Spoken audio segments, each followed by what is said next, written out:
नमस्कार दोस्तों, स्वागत है आप लोगों का आपके अपने चैनल आईएएस विजन में। और यहाँ पे अब हम लोग चर्चा करने वाले हैं Jammu and Kashmir reorganisation act 2019 के बारे में। तो जम्मू एंड कश्मीर एक बहुत ही स्पेशल राज्य का दर्जा था।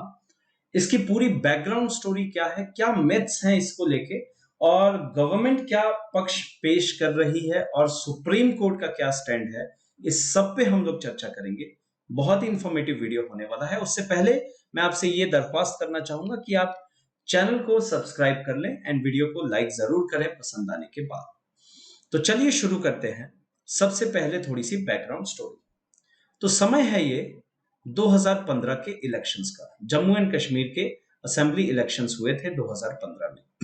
कोई भी सरकार, कोई भी पार्टी बहुमत में नहीं थी और इस वजह से PDP, people's democratic party plus BJP का कोएलिशन बना और इन्होंने सरकार बना ली। 2 साल बाद बीजेपी ने कहा डिवोर्स। बीजेपी सेड कि नहीं, अब और नहीं चल पा रहा, लेट्स डिवोर्स। और उस टाइम पे फिर गवर्नर्स रूल लग गया। ये आपको पता ही होगा, अगर सरकार नहीं बन पा रही है, we have a governor's rule for 6 month. 6 महीने के लिए गवर्नर्स रूल लग जाता है। कोई भी पार्टी मेजॉरिटी में नहीं है, सरकार बन नहीं पा रही है, गवर्नर्स रूल लग चुका है। ये मैं 2017 की बात कर रहा हूं। तो महबूबा मुफ्ती की जो गवर्नमेंट थी पीडीपी, उससे बीजेपी ने डिवोर्स ले लिया। अब 2017 की बात है, गवर्नर के पास कोई और ऑप्शन नहीं है, गवर्नर्स रूल लग चुका है, कोई भी पार्टी मेजॉरिटी में है नहीं। तो अब national conference, Indian national Congress, इन लोगों ने मिलकर कहा कि अब हम गठबंधन करेंगे, ठीक है, और पीडीपी को साथ में ले लिया। कहा कि पीडीपी चलो तुम हमारे साथ आ जाओ। बोले ठीक है। अब हुआ ये कि इन्होंने कहा कि हम लोग गठबंधन करके अपनी सरकार बनाएंगे। सेम टाइम पे बीजेपी और पीपल्स कॉन्फ्रेंस, ये भी एक पार्टी है, इन्होंने कहा हमारे पास में नंबर्स हैं, हम लोग सरकार बनाएंगे। गवर्नर ने कहा कि ये क्या मजाक है, दो दावे एक साथ। तो उन्होंने लेजिस्लेटिव असेंबली को डिसॉल्व कर दिया। 2017 की बात है, ये डिसॉल्व हो गई और डिसॉल्व होने के बाद में सीधे प्रेसिडेंट्स रूल लग जाता है। अब प्रेसिडेंट्स रूल लग चुका है। प्रेसिडेंट्स रूल अब लग चुका है। इस समय इसी दौरान सब चल रहा है, प्रेसिडेंट्स रूल लग चुका है। तो अब थोड़ा सा आइए हम लोग समझते हैं प्रेसिडेंट्स रूल के बारे में। ये इसका बैक स्टोरी था। अभी देखिए कनेक्ट होंगी सारी पिक्चर्स। प्रेसिडेंट्स रूल लग चुका था। प्रेसिडेंट्स रूल लगने के बाद में अब क्या हुआ कि समझिए, प्रेसिडेंट रूल का मतलब क्या हुआ। लेजिस्लेटिव असेंबली नहीं है, डिसॉल्व हो चुकी है, तो chief minister, council of ministers, ये कुछ है नहीं उस स्टेट में। तो यानी कि जो भी एग्जीक्यूशन का हेड है, एग्जीक्यूटिव हेड है, वो प्रेसिडेंट बन जाते हैं। और जो लेजिस्लेचर है फिर कौन बन जाएगा, पार्लियामेंट। तो पार्लियामेंट बन जाता है उस स्टेट का लेजिस्लेचर, यानी पार्लियामेंट उसके लिए लॉज पास करेगा। अर्लियर जब डिसॉल्व नहीं हो, जब प्रेसिडेंट रूल नहीं लगा है, तो उससे पहले तक उसकी लेजिस्लेटिव असेंबली ही, उसके पास ही पावर होती है लॉज पास करने के लिए। बट सिंस अब हो चुका कुछ ऐसा है कि जो प्रेसिडेंट है वो एग्जीक्यूटिव हेड है, तो जो पार्लियामेंट है उसके पास लेजिस्लेटिव पावर्स आ गई, यानी कि कानून बनाने की पावर आ चुकी है। ऑन द मॉर्निंग ऑफ 5 अगस्त 2019 अब हम आते हैं, सीधे जंप बैक करते हैं। इस समय प्रेसिडेंट ने आर्टिकल 370 को नॉन ऑपरेशनल करार दे दिया। इन्होंने एक वर्डिक्ट पास किया और कहा कि ये अब से नॉन ऑपरेशनल है। Now it is non operational. Article 370 is no more operational. Article 370 एक स्पेशल स्टेटस देता है। मैं एक सेपरेट वीडियो बना के आर्टिकल 370 के बारे में भी आपको बताऊंगा, लेकिन अभी के लिए आप इतना जान लीजिए कि वो जम्मू एंड कश्मीर को एक स्पेशल स्टेटस देता था। तो ये स्पेशल स्टेटस स्क्रैप नहीं किया गया। आप ये समझिए, आज भी कई लोग ये सोचते हैं कि आर्टिकल 370 को स्क्रैप कर दिया गया। नहीं, स्क्रैप नहीं किया है, वो बस नॉन फंक्शनल हो गया, अब वो फंक्शन में नहीं है। अब आर्टिकल 370 रिवोक होने के बाद में हुआ क्या कि डुअल सिटीजनशिप नहीं मिल पाएगी। ये मैं आपको ब्रीफ इसके थोड़े से फीचर्स को कर रहा हूं। डुअल सिटीजनशिप नहीं, पहले जम्मू एंड कश्मीर के सिटीजन्स को डुअल सिटीजनशिप होती थी, यानी कि वो अभी हम लोग सिटीजनशिप चैप्टर जब पढ़ेंगे तो India union of states does not allow dual citizenship, but Jammu and Kashmir के रेजिडेंट्स के केस में ऐसा था। उसके अलावा सेंट्रल लॉज डायरेक्टली अप्लाई नहीं होते थे, तो अब सेंट्रल लॉज भी डायरेक्टली आपके अप्लाई हो जाएंगे, ये भी हुआ। उसके अलावा सेपरेट लॉज जो थे जम्मू एंड कश्मीर के लिए, वो इनेक्ट होते थे आर्टिकल 370 के अंदर, अब वो भी नहीं होंगे, there will be no separate laws. उसके अलावा ऐसा भी था, वो 35A के अंडर था जिसको स्क्रैप किया गया, आर्टिकल 35A को खत्म किया गया, और उसके अंडर था कि जो रेजिडेंट्स हैं सिर्फ वही परचेज कर सकते हैं। तो रेजिडेंट्स के अलावा all India pan Indian citizens जो जम्मू एंड कश्मीर के ओरिजिनल्स नहीं है, वो लोग भी अब रियल एस्टेट में जम्मू एंड कश्मीर में इन्वेस्ट कर सकते हैं। They can buy a piece of land और सम प्रॉपर्टी ओवर देयर। उसके अलावा टू फ्लैग सिस्टम खत्म, there will be no two flags, दो फ्लैग्स नहीं होंगे, नहीं रहेंगे। उसके अलावा हर साल, हर 5 साल इलेक्शन होंगे, एवरी 5 इयर्स इलेक्शन। इससे पहले जो आर्टिकल 370 था उसके अंदर प्रावधान ये था कि 6 साल में इलेक्शंस होंगे, अब यहां पे हर 5 साल में होंगे। ओके, उसके अलावा यह भी था कि सेंटर फाइनेंशियल इमरजेंसी डिक्लेयर नहीं कर सकता, इस बार centre can declare financial emergency, right, article 360 के अंदर। उसके अलावा सबसे important, police will be managed by centre, क्योंकि यूटी बन चुका है, आपको पता ही होगा, police managed by the centre, ये एक बहुत इंपॉर्टेंट है, police is managed by centre. अब जम्मू एंड कश्मीर का सेपरेट मैनेजमेंट ऑफ पुलिस नहीं होगा, it will be managed by the centre. तो आर्टिकल 370 के नॉन ऑपरेशनल होने से ये सारे के सारे चेंजेस वहां पे आ चुके हैं। तो मैंने आपको बैकग्राउंड सेट किया, और हम लोग 5 अगस्त मॉर्निंग प्रेसिडेंट ने ये डिक्लेयर कर दिया कि अब ये 370 नॉन ऑपरेशनल है ना। हम लोग इससे पिछले वाले वीडियो में ये देख चुके हैं कि आर्टिकल 3 के अंडर एक कंसल्टेटिव प्रोसीजर होता है कि अगर लेजिस्लेचर ऑफ पार्लियामेंट, हमारा गवर्नमेंट अगर चाहे कि किसी भी स्टेट को बाइफरकेट करना है, उसे डिमोट करना है यूनियन टेरिटरी में, तो फिर वो प्रेसिडेंट से रिक्वेस्ट करेगा, और प्रेसिडेंट उस स्टेट की लेजिस्लेटिव असेंबली जो है उसको कंसल्ट करेगा। कंसल्टेटिव प्रोसीजर है, बिल उसके पास जाएगा कंसल्टेशन के लिए। बट ऐसा कुछ इस केस में नहीं हो पाया। क्यों, मैं आपको बताता हूं। इसके पीछे का कारण यह है कि 6 अगस्त 2019 mister Amit Shah, our home minister, इन्होंने एक प्रपोजल पेश किया राज्यसभा में। Now why Rajya Sabha, why not Lok Sabha?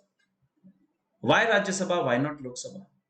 क्योंकि राज्यसभा में they wanted to surprise their opposition को सरप्राइज करना था। उतनी अच्छी मेजॉरिटी नहीं थी as they have in Lok Sabha, Rajya Sabha में उतनी अच्छी मेजॉरिटी नहीं थी, तो by surprise they wanted to catch the opposition by surprise and they wanted to clear it over there. और उसके बाद में उनको पता था कि लोकसभा में तो हमारी ब्रूट मेजॉरिटी है ही, लेट्स गो विद देयर। तो ये एक रीजन था जिसकी वजह से राज्यसभा में पहले इसको इंट्रोड्यूस किया गवर्नमेंट ने। खैर, जब इस पे बहस हुई तो ये कहा गया कि वेट, प्रेसिडेंट को ये हक नहीं है क्या कि ये पहले लेजिस्लेटिव असेंबली को जाए? कंसल्टेटिव प्रोसेस है भाई, कॉन्स्टिट्यूशनल प्रोसेस है, कंसल्टेटिव प्रोसेस है, क्यों ना उसको फॉलो किया जाए?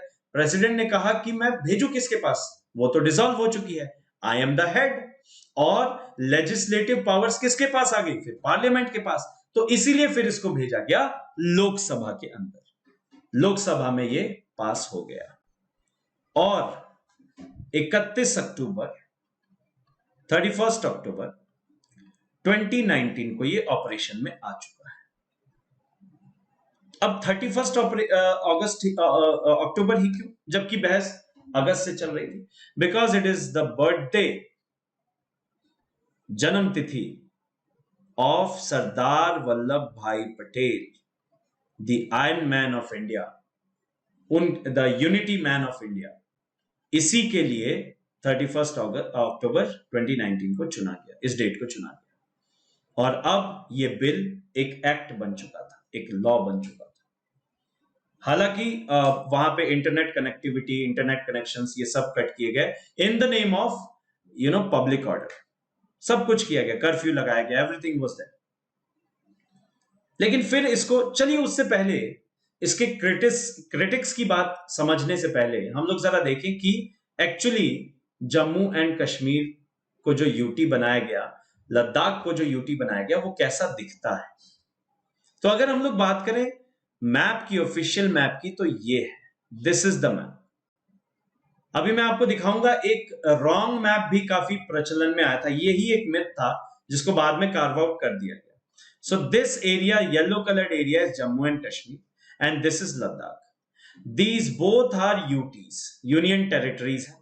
ये जो यूनियन टेरिटरी है और ये जो यूनियन टेरिटरी है, इन दोनों में अंतर है। इसमें है विदाउट लेजिस्लेटिव असेंबली, इसमें कोई लेजिस्लेचर नहीं होगा, नो लेजिस्लेचर, इसमें कोई लेजिस्लेचर नहीं होगा। ये दिल्ली की तरह है, इसमें लेजिस्लेचर रहेगा। ये डायरेक्टली गवर्नमेंट गवर्न करेगी, ये सेंट्रल गवर्नमेंट, यहां पे लेजिस्लेटिव पावर्स होंगी, like Delhi some powers are given.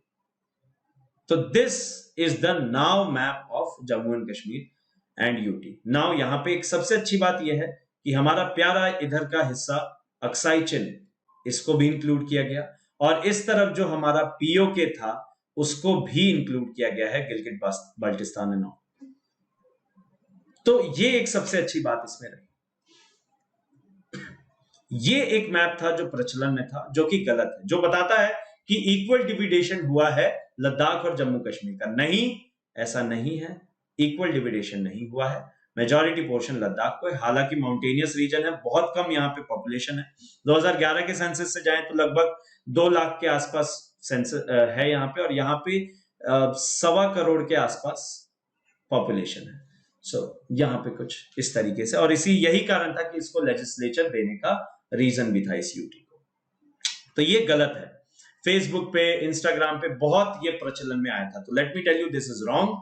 Actually maps of India ने ये रिलीज किया था, डॉक्टर जितेंद्र सिंह ने 2 नवंबर 2019 को कंफर्म किया था कि एक्चुअली यहां पे देखिए, ये है वो मैप, और जो बताया जा रहा है फेसबुक पे, सोशल मीडिया पे, वो मैप नहीं है। इसका जो पार्टीशन हुआ है, इसको जो यूटीज में बांट दिया गया है, वो इक्वल एरियाज में नहीं, वो पार्टीशन इस तरीके से है। एंड ऑफ कोर्स लद्दाख की कैपिटल ले और श्रीनगर रखी गई है, जम्मू एंड कश्मीर यूटी की कैपिटल।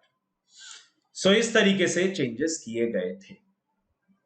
बहरहाल, अब आइए जरा बात कर लेते हैं क्रिटिक्स की। तो जरा समझते हैं कि क्रिटिक्स का क्या कहना है।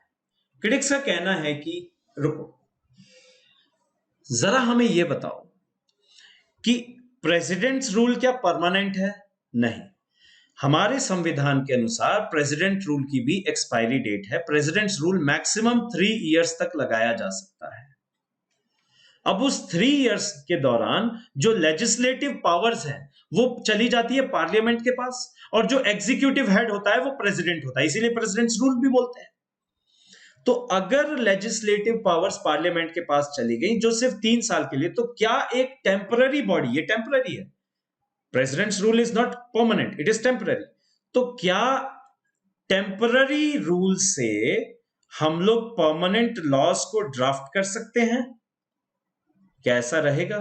नहीं, कभी नहीं हो सकता। इसलिए गवर्नमेंट ने कहा भी कि हम लोग इसे टेम्पररी पीरियड के लिए किया है, उसके बाद फिर से हम इसे फुल राज्य का जो स्टेटस है वो दे देंगे। दूसरा, क्रिटिक्स कहते हैं कि क्या ये सही है कि आपने पूरे के पूरे राज्य को एक यूटी बना दिया, पूरे के पूरे राज्य को यूटीज में तब्दील कर दिया, 2 UTs, Ladakh and Jammu and Kashmir. ये कौन सी बात हुई कि आपने पूरी की पूरी यूटीज को ही, पूरे के पूरे राज्य को ही आपने यूटी का दर्जा दे दिया? ये तो कहीं की बात नहीं हुई। संविधान कहता है कि आप कुछ पार्ट ले सकते हो, आप कुछ पार्ट ऐड कर सकते हो, आप कुछ पार्ट निकाल सकते हो, यूटी बना सकते हो, लेकिन पूरा राज्य। और क्रिटिक्स का यह भी कहना है कि फिर तो लेट अस से एक प्रपोजल, गवर्नमेंट करंट सिनेरियो को देखें। एक एग्जांपल देता हूं कि मान लीजिए गवर्नमेंट खुश नहीं है वेस्ट बंगाल सरकार से, वो कहती है कि हम इसे यूटी बनाना चाहते हैं, डियर प्रेसिडेंट हमें इजाजत दें। प्रेसिडेंट ने कहा रुको, कंसल्टेशन लेने दो। प्रेसिडेंट ने बिल भेजा, ममता बनर्जी एकदम खिलाफ, बोले हो नहीं सकता, ये वो फलाना ढिमकाना, नहीं हो सकता, बिल्कुल नहीं होने देंगे। प्रेसिडेंट ने कहा ओके, सुन लिया, चलो ले जाओ बिल, जाओ पास कर लो, डिस्कस कर लो। तो ये तो पूरा का पूरा फेडरल नेचर के साथ में छेड़खानी है, क्योंकि ये यूनियन गवर्नमेंट की, सेंट्रल गवर्नमेंट की एकदम मनमानी चल रही होगी। तो इसीलिए इसी बिहाफ पे फेडरल नेचर को लेके अभी तक टोटल 14 पिटिशंस या पीआईएल्स आपकी दायर हैं। 14 पीआईएल्स एंड पिटिशंस दायर हैं सुप्रीम कोर्ट में। सुप्रीम कोर्ट ऑफ इंडिया में 14 पिटिशंस दायर हैं। हालांकि कुछ ह्यूमन राइट्स को लेके हैं, कुछ आपके इस फेडरल नेचर को लेके हैं। तो इन्हीं को लेके मामला सुप्रीम कोर्ट में है और एक बेंच गठित होगी और इसके बारे में फैसला लिया जाएगा। तो कहानी कुछ ऐसी है इसकी। और जहां तक हाउस अरेस्ट किया गया था, लगभग 3800 people including politicians, local politicians and all, वहां पे हाउस अरेस्ट किए गए थे। हालांकि बाद में उनको 2600 लगभग को छोड़ दिया था एंड कुछ हाउस अरेस्ट थे। फिर बाद में उनको भी धीरे धीरे रिलीज करने लगे और वैली में slowly and steadily internet services को भी धीरे धीरे प्रोवाइड करने लगा in the name of public order. ऐसा किया गया था। तो हालांकि अब ये सुप्रीम कोर्ट के अंडर है, वो बताएंगे, उनका फैसला होगा कि फेडरल नेचर के साथ छेड़खानी हुई है या नहीं हुई है, और आगे जो भविष्य है वो जम्मू एंड कश्मीर के लिए कैसा है।